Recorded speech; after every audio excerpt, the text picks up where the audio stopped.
Hello students, how are you? Welcome to my YouTube channel Pankaj physics Gulati. Students, आपको इस चैनल पर ना केवल graduation and post graduation physics के टॉपिक्स की सबसे आसान एक्सप्लेनेशन देखने को मिलती है, बल्कि आपको साथ के साथ ये भी बताया जाता है कि आपको एग्ज़ाम में क्या और कैसे लिख के आना है, ताकि आप सिर्फ एक वीडियो देख के ही अपने नोट्स बना सकें और एग्ज़ाम्स में बहुत अच्छे मार्क्स ला सकें। तो स्टूडेंट्स, आज इस चैनल को सब्सक्राइब कीजिए और पाइए नोटिफिकेशन मेरी नई वीडियो का सबसे पहले। इसी कैटेगरी में आगे बढ़ते हुए आज हम बात करेंगे MSc physics semester 1 classical mechanics unit 3 के एक और इम्पॉर्टेंट टॉपिक के बारे में, जिसका नाम है the differential equation for the orbit and integrable power law potentials. तो स्टूडेंट्स, अगर आप differential equation for the orbit को डिराइव करना चाहते हैं तो सबसे पहले आपको एक पार्टिकल कंसिडर करना होगा having reduced mass m and this particle is moving under central force field. Central force field में मूव करने के कारण जो पार्टिकल का मोशन होगा वो एक प्लेन में कन्फाइन होगा, और वो प्लेन हमने ले लिया है XY प्लेन, जिसका ओरिजिन है O और पार्टिकल के बीच का जो पोजीशन वेक्टर है वो R वेक्टर है। आप ये मान सकते हैं कि O पॉइंट पर हमारा सन सिचुएटेड है, which is the origin of central force field, और इस पार्टिकल को जिसका रिड्यूस्ड मास m है, इसको आप एज अ अर्थ भी कंसिडर कर सकते हैं। तो स्टूडेंट्स, आइए देखते हैं कि इस टॉपिक को आप स्टार्ट कहाँ से करके आएंगे। The equation of motion for a particle of reduced mass m moving under central force of magnitude Fr is given by. जब भी कोई पार्टिकल जिसका रिड्यूस्ड मास m होता है और वो सेंट्रल फोर्स फील्ड जिसका मैग्नीट्यूड Fr है उसके अंडर मूव करता है, तो जो उसकी इक्वेशन ऑफ मोशन होती है वो ऑलरेडी हम एक टॉपिक था जिसका नाम था equation of motion and first integrals, वहाँ पर डराइव कर चुके हैं। तो यहाँ पर हम वो इक्वेशन ऑफ मोशन जो है वो डायरेक्ट रिजल्ट यहाँ पर हम यूज़ करने जा रहे हैं, और वो इक्वेशन ऑफ मोशन होती है mr double dot minus L square by mr cube is equal to Fr। ये इक्वेशन ऑफ मोशन कैसे ड्राइव की जाती है उसका लिंक आपको नीचे डिस्क्रिप्शन बॉक्स में और ऊपर आई बटन में मिल जाएगा। तो यहाँ से हम स्टार्ट करेंगे, ये हमारी फर्स्ट इक्वेशन होगी। अब स्टूडेंट्स, जो r डॉट होता है वो होता है time derivative of r dr by D T. r dot is dr by D T. तो हम क्या करते हैं, डी थीटा से डिवाइड और डी थीटा से मल्टीप्लाई कर देते हैं, तो हमें मिलेगा dr by D theta into D theta by D T. इस डी टी को हमने यहाँ लिख दिया और डी थीटा से मल्टीप्लाई और डिवाइड कर दिया। अब D theta by D T को हम लिख सकते हैं थीटा डॉट, तो आपको मिल जाएगा r dot is equal to dr by यहाँ पर डी थीटा आएगा इंटू थीटा डॉट। ये r डॉट की वैल्यू आ गई dr by D theta into theta dot. ये हमारी सेकेंड इक्वेशन होगी। बट स्टूडेंट्स, हमें पता है जो एंगुलर मोमेंटम होता है पार्टिकल का, उसका फॉर्मूला क्या होता है, वो होता है L is equal to M R square theta dot. ये हम पिछले वीडियोस में देख चुके हैं, ये रिजल्ट हम कैसे ड्राइव करते हैं। Theta dot is equal to L upon M R square. ये हमारी थर्ड इक्वेशन आ गई। अब इस थीटा डॉट की वैल्यू हम यहाँ पर पुट करेंगे इस थीटा डॉट की जगह, तो आप लिखेंगे using 3 in 2 we get r dot is equal to dr by D theta dr by D theta. यहाँ पर आप पुट कर दीजिए थीटा डॉट की वैल्यू इसकी जगह, तो हमें थीटा डॉट की वैल्यू मिल चुकी है थर्ड इक्वेशन में L by M R square. तो यहाँ पर आ जाएगा L by M R square. तो स्टूडेंट्स, इसको हम दे देते हैं फोर्थ इक्वेशन। इसके आगे के जो स्टेप्स होंगे डेरिवेशन के वो हम देखेंगे आने वाले सेक्शंस के अंदर। आइए स्टूडेंट्स, आगे बढ़ते हैं। पिछले सेक्शन में हम फोर्थ इक्वेशन में r डॉट की वैल्यू निकाल चुके थे, जो ये निकल के आई थी। अब हम एक बार और इसका टाइम डेरिवेटिव करेंगे दोनों तरफ, तो हमें क्या मिलेगा, r डॉट का टाइम डेरिवेटिव क्या होगा, r डबल डॉट। और अगर हम इस टर्म का टाइम डेरिवेटिव करें तो हमें लिखना होगा d बाई डी टी। इस L by M R square को मैं आगे लिख देता हूं और इस dr बाई डी थीटा को मैं यहां लिख देता हूं। कोई फर्क पड़ा? कोई फर्क नहीं पड़ा। अब स्टूडेंट्स, हम क्या करेंगे, इसी टर्म को डी थीटा से डिवाइड और डी थीटा से मल्टीप्लाई करेंगे, तो आपको मिलेगा r double dot D by D theta L by M R square dr by D theta से मल्टीप्लाई भी कर दीजिए और इस dt को यहां लिख दीजिए। तो यहां से यहां पहुंचने में हमने क्या किया, डी थीटा से डिवाइड कर दिया, डी थीटा से मल्टीप्लाई कर दिया और इस dt को हमने यहां पर लिख दिया। कोई फर्क नहीं पड़ा, कोई प्रॉब्लम नहीं है यहाँ तक। देखिए student, D theta by D T को हम क्या लिख सकते हैं, थीटा डॉट लिख सकते हैं। तो यहाँ मैं थीटा डॉट लिख देता हूँ। और इस थीटा डॉट की वैल्यू क्या थी, वो थी L by M R square. तो इस थीटा डॉट की जगह मैं लिखूंगा L by M R square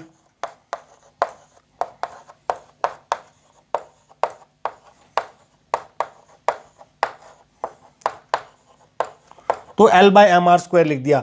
आप चाहें तो इस L by M R square को सबसे आगे भी लिख सकते हैं, तो मैं यहां लिख देता हूं L by M R square. यहां से मैं इसको हटा देता हूं। ये हमने थीटा डॉट की वैल्यू पुट कर दी L by M R square यहां पर आप चाहें एक ब्रैकेट और लगा सकते हैं इस तरह से। इस R डबल डॉट की वैल्यू जो आपको निकली है ये वाली, इसको आपको देना होगा फिफ्थ इक्वेशन। तो स्टूडेंट्स, इससे आगे बढ़ने के लिए, आगे की कैलकुलेशंस को सिंपल रखने के लिए हम यहाँ पर एक न्यू वेरिएबल इंट्रोड्यूस करने जा रहे हैं जो कि होगा u, और u होगा reciprocal of r। Let u is equal to 1 by r। तो यहाँ से अगर आप du बाय डी थीटा की वैल्यू निकालें तो वो क्या निकल के आएगी, du by D theta is equal to 1 by R का डिफरेंशिएशन क्या होगा, 1 by R minus 1 by R square, और आर का क्या होगा, D R by D theta. यहाँ पर 1 बाय आर की वैल्यू पुट कर दीजिए जो कि है u, तो आपको मिलेगा D U by D theta is equal to minus U square D R by D theta. और यहाँ से अगर आप D R by D theta की वैल्यू निकालते हैं तो आपको मिलेगी minus 1 by U square D U by D theta. तो स्टूडेंट्स, इसको हम दे देते हैं, इसको दे देते हैं हम सिक्स्थ इक्वेशन, इसको हम दे देते हैं सेवन्थ इक्वेशन। तो अगर आप 6 और 7 को 5 में यूज़ करेंगे तो आपको क्या मिलेगा, using 6 and 7 in 5 we have R double dot is equal to L by M, और इस 1 बाय आर की जगह अगर आप u पुट करेंगे तो ये हो जाएगा यू स्क्वायर ऊपर into D by D theta, और यहाँ पर L बाय एम ऐसे ही, और इस आर स्क्वायर की जगह आपको पुट करना होगा, 1 बाय आर की जगह पुट करना होगा u, तो ये बन जाएगा U square into D R by D theta की वैल्यू निकाली हमने सेवन्थ इक्वेशन में जो कि है minus 1 by U square D U by D theta. तो स्टूडेंट्स, आप देख सकते हैं इससे ये टर्म कैंसिल हो जाएगी। तो फाइनली आपको क्या मिलेगा, आपको मिलेगा, पहले आप लिखेंगे R डबल डॉट लिख दिया, और उसके बाद ये वाला L और ये वाला L मल्टीप्लाई हो जाएगा, तो ये हो जाएगा L स्क्वायर, बाहर U स्क्वायर है, इस माइनस साइन को आप बाहर ले लीजिए, और नीचे M इंटू एम हो जाएगा M स्क्वायर, और यहाँ रह जाएगा D बाय डी थीटा, और यहाँ पे रह जाएगा आपके पास D U by D theta. तो फाइनली आपको क्या मिलेगा, R double dot is equal to minus L square U square by M square D square U by D theta square. तो स्टूडेंट्स, इसको मैं दे देता हूँ इक्वेशन नंबर 8। इस R डबल डॉट की वैल्यू हम पुट करेंगे equation of motion means first equation के अंदर, और differential equation for the orbit drive करने की कोशिश करेंगे नेक्स्ट सेक्शन के अंदर। तो स्टूडेंट्स, पिछले सेक्शन में हमने R डबल डॉट की वैल्यू निकाली थी इन टर्म्स ऑफ U, जिसको हमने 8th इक्वेशन दिया था। अब इस R डॉट की वैल्यू को यहाँ पुट करने जा रहे हैं फर्स्ट इक्वेशन के लेफ्ट हैंड साइड में पुट करने जा रहे हैं इस जगह, और जहाँ जहाँ R लिखा है वहाँ आपको पुट करना होगा 1 बाय यू, क्योंकि U है 1 बाय R। ये हमारी सिक्स्थ इक्वेशन थी। तो हम क्या लिखेंगे, using 6 and 8 in 1 we get, तो हमें क्या मिलेगा, M, यहाँ पर R डबल डॉट की वैल्यू पुट कीजिए, ये वाली ब्रैकेट में पुट कर दी, minus L square as it is, M as it is, 1 by R cube बन जाएगा यू क्यूब, क्योंकि 1 बाय आर जो है वो u के बराबर है, तो 1 बाय आर क्यूब जो है वो u क्यूब के बराबर होगा, इज इक्वल टू f। अब ये r का नहीं 1 बाय यू लिखा जाएगा, यहाँ पर u का फंक्शन हो जाएगा f, यहाँ पर फोर्स। तो स्टूडेंट्स, अब हम क्या करेंगे, यहाँ से m कैंसिल कर देंगे। इन दोनों टर्म्स में से क्या क्या कॉमन आ रहा है, वो आ रहा है minus L square U square by M common आ रहा है।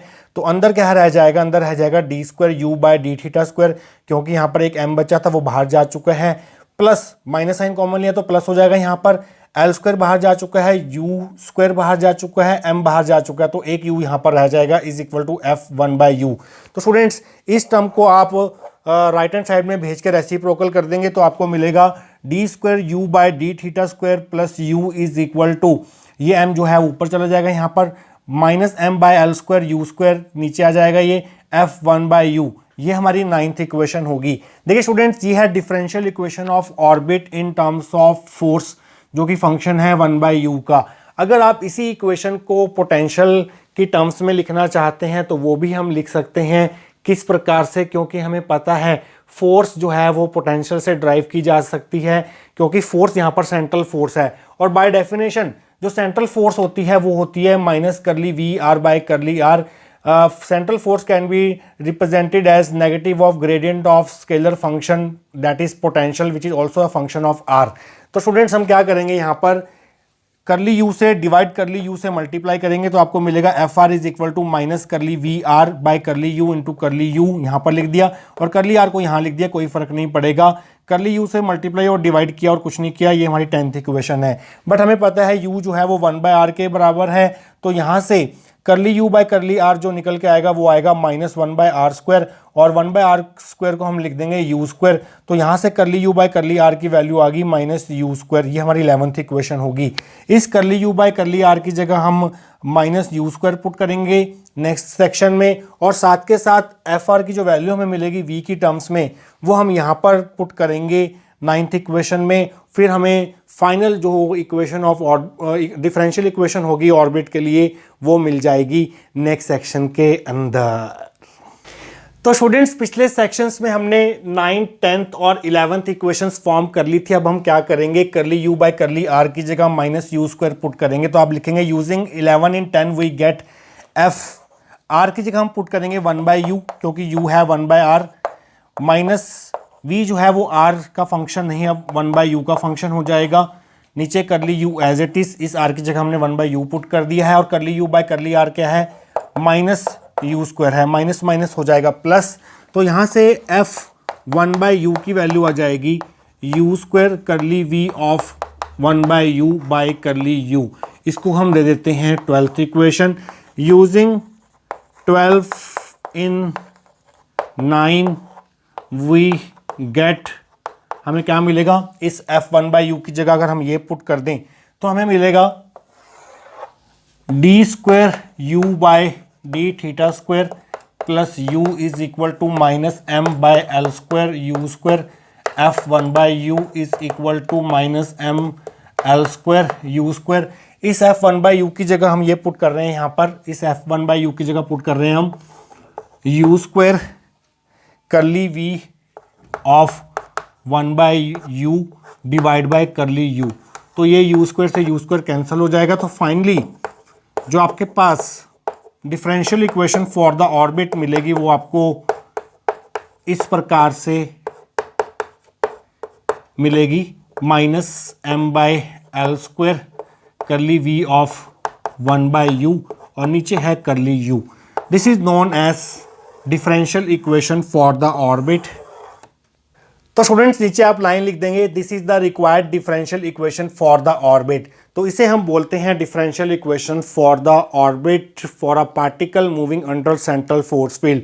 तो स्टूडेंट्स, बाकी का जो बचा हुआ काम है इस टॉपिक का वो हम डिस्कस करेंगे आने वाले सेक्शंस के अंदर। तो स्टूडेंट्स, पिछले सेक्शन में हमने differential equation for the orbit drive कर ली थी। आइए आगे बढ़ते हैं। We know that dt is equal to dr by square root of 2/m e minus v minus l² by 2mr²। इसको हम 13th इक्वेशन देंगे।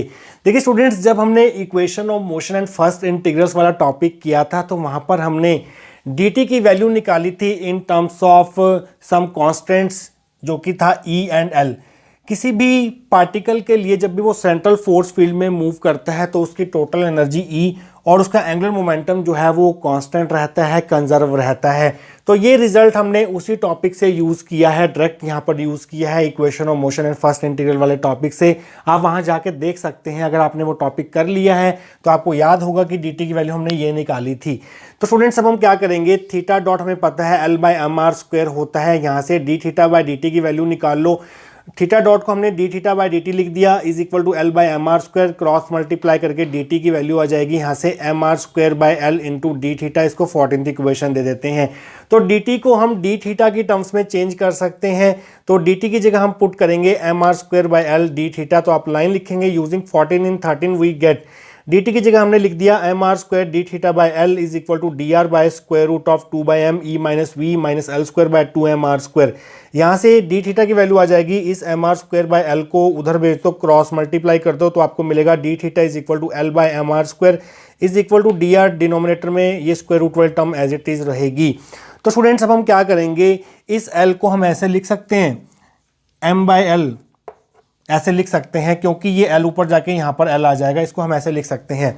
अब हमें क्या करना है, इस एम बाय एल को स्क्वायर रूट के अंदर भेजना है, तो ये स्क्वायर बन के अंदर जाएगा, तो आप लिखेंगे D theta is equal to D R, ये वाला आर स्क्वायर ऐसे ही रहेगा यहाँ पर, और square root 2 by M as it is, और ये जो एम बाय एल था ये स्क्वायर रूट के अंदर जाके बन गया M square by L square, E minus V minus L square by 2 M R square as it is रहेगा। अब आप क्या करेंगे, एक m से एक m जो है वो काट देंगे, तो यहाँ पर रह जाएगा आपके पास 2m by L square, 2m by L square. इससे नेक्स्ट सेक्शन में हम क्या करेंगे, 2m बाई एल स्क्वायर को इन तीनों टर्म से मल्टीप्लाई करेंगे और फिर वही u को 1 बाई आर की जगह रिप्लेस करेंगे, और बाकी के स्टेप्स हम देखेंगे नेक्स्ट सेक्शन के अंदर। तो आइए स्टूडेंट्स बढ़ते हैं आगे। पिछले सेक्शन में हमने डी थीटा की वैल्यू यहाँ तक निकाल ली थी, अब आइए आगे बढ़ते हैं। इस 2m बाई एल स्क्वायर को इससे और इससे मल्टीप्लाई करने पर हमें क्या मिलेगा, D theta is equal to D R by R square square root of 2m E by L square minus 2m V by L square minus L square by 2m R square as it is. Multiply में आपको ये लगाना होगा 2m by L square, तो 2m से 2m cut जाएगा, L square से L square cut जाएगा, तो इस पूरी टर्म को सॉल्व करके बचेगा आपके पास 1 बाय आर स्क्वायर। तो यहाँ पर आप 1 बाय आर स्क्वायर लिख देंगे, बट हमें पता है आर क्या है, 1 बाय यू है, या फिर U equal to 1 by R है, तो आर की वैल्यू 1 बाय यू आ जाएगी, तो डी आर जो है वो हो जाएगा minus 1 by U square D U. So जो अबव इक्वेशन है वो क्या बन जाएगी, D theta is equal to D R की जगह आपको पुट करना होगा minus 1 by U square D U minus 1 by U square D U, और इस 1 बाय आर की जगह आप पुट करेंगे u, क्योंकि 1 बाय आर की वैल्यू u होगी, तो ये बन जाएगा ऊपर जाके यू स्क्वायर, और नीचे देखिए क्या बनेगा, square root of 2m e by L square ऐसे ही रहेगा, minus 2mv by L square ऐसे ही रहेगा, और नीचे इस 1 बाय आर की जगह आप u पुट कर देंगे तो ये बन जाएगा u स्क्वायर। इस u स्क्वायर से ये u स्क्वायर कैंसिल हो जाएगा, तो आपको मिलेगा D theta is equal to minus D U divided by 2m e by L square minus 2mv by L square minus U square. तो स्टूडेंट्स हम डी थीटा की वैल्यू निकाल चुके हैं in terms of U. Actually हमें theta की value निकालनी है ताकि हम पार्टिकल के ऑर्बिट को ट्रेस कर सकें विद टाइम। तो हम क्या करेंगे, इंटीग्रेटिंग बोथ साइड करेंगे, तो दोनों तरफ आप इंटीग्रेशन के साइन लगा देंगे। Integration of D theta is equal to minus of integration of this term जो यहाँ लिखी हुई है। तो स्टूडेंट्स यहाँ पर लिमिट्स क्या लेंगे, हम मान लेते हैं कि इनिशियली थीटा की वैल्यू थी थीटा 0 और फाइनल वैल्यू है थीटा। इनिशियली हम मान लेते हैं यू की वैल्यू थी यू 0 और फाइनल वैल्यू है यू, तो डी थीटा का इंटीग्रेशन हो जाएगा थीटा, लिमिट्स यहाँ जाएंगी theta theta 0 is equal to में सेम रहेगा बिल्कुल, तो upper limit minus lower limit करके आपको मिलेगा थीटा माइनस थीटा 0। इस माइनस थीटा 0 को आप उधर ले जाएंगे तो उधर जाके ये प्लस थीटा 0 बन जाएगा, तो ये आ गई आपके पास थीटा की वैल्यू। तो स्टूडेंट्स इसके बाद थोड़े से स्टेप्स और बचे हैं, वो मैं आपको बताऊंगा आने वाले सेक्शंस के अंदर। तो स्टूडेंट्स पिछले सेक्शन में हमने थीटा की वैल्यू निकाली थी जो कि ये निकल के आई थी, इसको हमने दे दिया इक्वेशन नंबर ए। थीटा जो है हमने सम इंटीग्रल कांस्टेंट्स की टर्म्स में फाइंड किया है, जैसे यहाँ पर थीटा 0 कांस्टेंट है, ई कांस्टेंट है, एल कांस्टेंट है। तो हमें पता है स्टूडेंट्स जब भी कोई पार्टिकल सेंट्रल फोर्स फील्ड में मूव करता है तो जो उसका पोटेंशियल होता है तो वो आर की वैल्यू पर डिपेंड करता है, आर की कुछ पावर पर डिपेंड करता है। तो हम यहाँ पर कंसिडर करेंगे कि जो पोटेंशियल होगा कॉरस्पॉन्डिंग टू सेंट्रल फोर्स वो आर की पावर n+1 के अकॉर्डिंग जो है वो वेरी कर रहा है। तो हम यहाँ पर लिखेंगे let v is equal to K R n+1, इसको हमने b इक्वेशन मान लिया। यहाँ पर r की कोई भी पावर ली जा सकती है क्योंकि v जो है वो r पर डिपेंड करता है, v जो है वो r का फंक्शन होता है। तो यहाँ पर हमने अपनी कन्वीनियंस के लिए n+1 लिया है यहाँ पर। हमें पता है एफ जो होता है वो होता है minus curly V by curly R. So F will be equal to minus of curly by curly R, V की वैल्यू पुट कर दीजिए के आर एन प्लस वन। तो इसका डेरिवेटिव जो होगा आर के रिस्पेक्ट में वो होगा माइनस के एन प्लस वन, आगे आएगा पावर में से एक माइनस होगा तो ये बन जाएगा आर की पावर एन। तो इस प्रकार के पोटेंशियल के लिए जब पोटेंशियल आर की पावर एन प्लस वन के अकॉर्डिंग वेरी कर रहा हो तो उस केस में जो फोर्स होगी, सेंट्रल फोर्स जो होगी वो आर की पावर एन के हिसाब से वेरी करेगी, means nth power of R पर डिपेंड करेगी। तो आप लिखेंगे that is central force varies as nth power of are.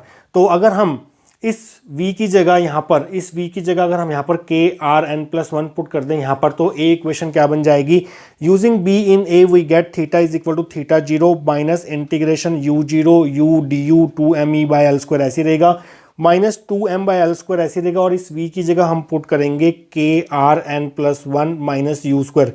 But ये जो हमारा इंटीग्रेशन है ये u की टर्म्स में है, यहाँ पर r आ रहा है, बट हमें r क्या है, 1 बाई यू है, तो इस r को भी हम 1 बाई यू से रिप्लेस कर सकते हैं। तो आपका ये जो थीटा की वैल्यू होगी वो क्या हो जाएगी, theta zero integration u zero to u, ऊपर है हमारे पास du और नीचे इंटीग्रेशन में है first term 2me by L square minus 2mk by L square, और इस r की जगह 1 बाई यू पुट करेंगे। अगर आप u को ऊपर लेके जाएंगे तो u की पावर जो है वो नेगेटिव n प्लस वन हो जाएगी, और साथ में आपके पास माइनस यू स्क्वायर तो है ही। ऐसे हमने क्या किया, इस r की जगह 1 बाई यू पुट कर दिया, 1 बाई यू की पावर n प्लस वन थी, जब u को हम ऊपर लेके जाएंगे तो u की power minus n plus one हो जाएगी। तो स्टूडेंट्स इस रिजल्ट से क्या क्या कंक्लूजन्स हम निकाल सकते हैं ये डिस्कस करेंगे last section of this topic के अंदर। तो स्टूडेंट्स आइए आगे बढ़ते हैं। पिछले सेक्शन में हम इस सी इक्वेशन तक पहुंच चुके थे। अब आपको क्या करना है, अगर आप इस इंटीग्रल को सॉल्व करना चाहते हैं तो आप यही कोशिश करेंगे कि जो आपका डिनोमिनेटर है वो एक क्वाड्रेटिक इक्वेशन की फॉर्म में बन जाए। देखिए यहाँ पर यू स्क्वायर है, यहाँ पर यू है और यहाँ पर कांस्टेंट टर्म है। तो आप चाहते हैं कि आपका जो डिनोमिनेटर में स्क्वायर रूट है वो कुछ इस प्रकार से हो जाए, alpha U square plus beta U plus gamma इस फॉर्म में हो जाए। तो आपका इंटीग्रल सॉल्व करना जो है वो आसान रहेगा और थीटा की वैल्यू फाइंड करनी आसान रहेगी इन terms of you.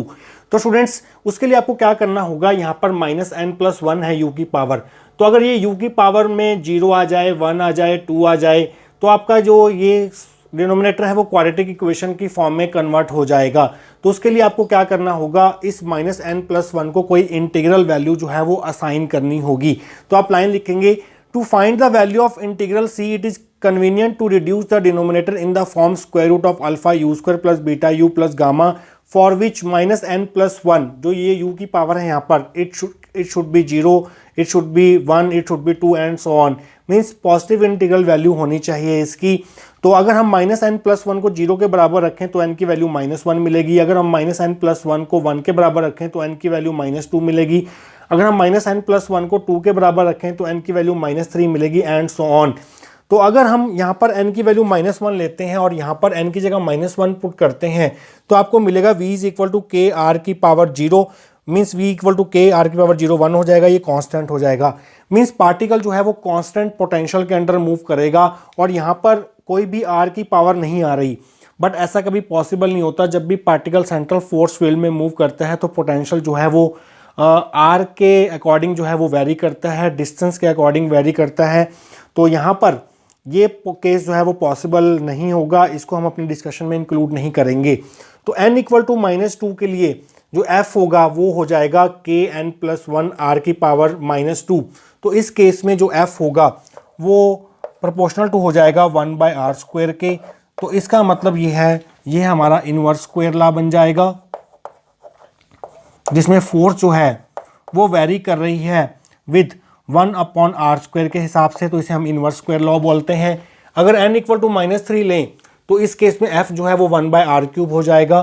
So f will be proportional to 1 by R cube और इसे हम बोलते हैं इनवर्स क्यूब लॉ। तो स्टूडेंट्स यहाँ तक हम इस टॉपिक को करेंगे, यहाँ पर आपका टॉपिक जो है वो खत्म होता है। आई होप आपको आज का टॉपिक जो है वो अच्छे से क्लियर हुआ होगा। मिलेंगे किसी और important topic of classical mechanics के साथ। Till then take care.